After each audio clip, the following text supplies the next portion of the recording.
that mindset of anticipating these problems and putting in place the right developmental strategies and knowing what our priorities are and what is a problem in northern Nigeria may not even be the same problem in southern Nigeria, not to talk of being the same problem in Morocco. We're dealing with different issues. So greater understanding, greater use of data, more focused analysis, and understanding of local conditions would be the key.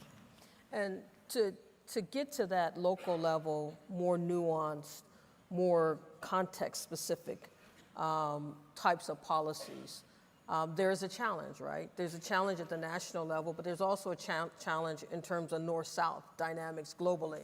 You know, the questions about power and who defines Precisely. where the appropriate policies is one that needs to be dealt with. Precisely, and it begins also from the whole idea of marginalization. So I'll give you a simple example. If you look at the number of the statistics in northern Nigeria on, say, illiteracy or out-of-school children, you'd find millions that are illiterate and out of school. Now, but if you actually spoke to these people, if a child has learned how to read the Quran and write Arabic and speak Arabic, he's still counted as an illiterate. But he's not really an illiterate. But because the system says he's an illiterate, there is no clear policy in the educational curriculum for mainstreaming these people.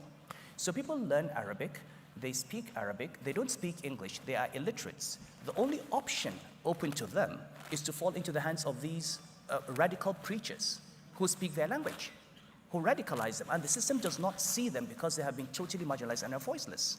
So how do you have a system that says if you speak Arabic, you are literate, you can work on computers, you can do outsourcing, you can do robotics, you know, in Arabic, you can go into a secondary school, go into university, you can be a biologist, you can be a doctor because there are Arab doctors. You don't need, you've got people who speak Chinese and they're doctors and engineers, they don't speak a word of English. So, I mean, so this hangover of the post-colonial state where literacy and education itself is defined in being proficient in the language of the colonial master adds to the sense of marginalization and to the structures of inequality and domination. And we need to begin to interrogate the whole mentality of the post-colonial state.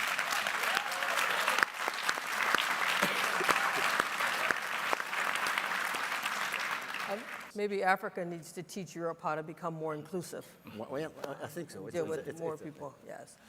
Let's turn to the I have a small comment on prevention. Yes, please. Because